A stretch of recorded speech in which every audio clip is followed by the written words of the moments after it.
Hey guys, welcome to another blog. আর আজকে হলো তোমাদের সাথে শেয়ার করবো আমার বার্থডে শপিংয়ের। আর এই ব্লু আইলাইনারটা আমার বাড়িতে ছিলই, কিন্তু পরা হয়ে উঠতো না। আমি যেহেতু আমার ব্ল্যাক আইলাইনারটা আমার শ্বশুর বাড়িতে নিয়ে চলে গেছি, তো ওই জন্য এখানে দেখছি কোনো আইলাইনার নেই, কোনো কাজলও নেই। তাই জন্য কী করবো, ব্লু আইলাইনারটা পরে নিলাম। তারপর পৌঁছে গেলাম ওয়েস্ট সাইডে, কারণ আমি আগে থেকেই বলেছিলাম এবার আমি বার্থডে শপিং ওয়েস্ট সাইডে করবো।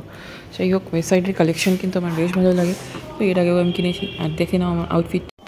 তো মাও চলে এসছে আমার সাথে। আর প্রথমে আমরা ওয়েস্টার্ন কালেকশন দেখলাম, তারপর উপরে চলে এলাম এথনিকের দিকে।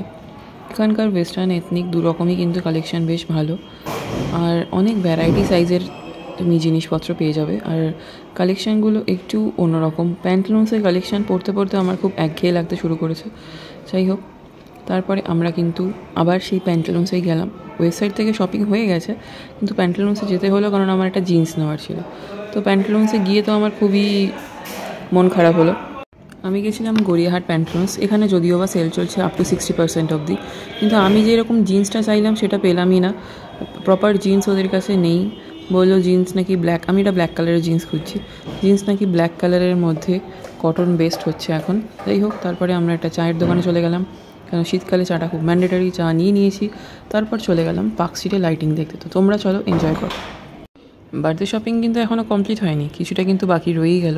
তবে একদিনের মধ্যে যেটুকু সম্ভব করলাম, তার মাঝে তোমাদের সাথে শেয়ার করে দিলাম পার্ক স্ট্রিটের এই লাইটিংটা।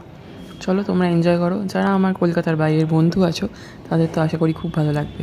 এই সময় আমাদের শহর এইভাবেই সেজে ওঠে। চলো এনজয় করো, নেক্সট ভিডিওর জন্য ওয়েট করো।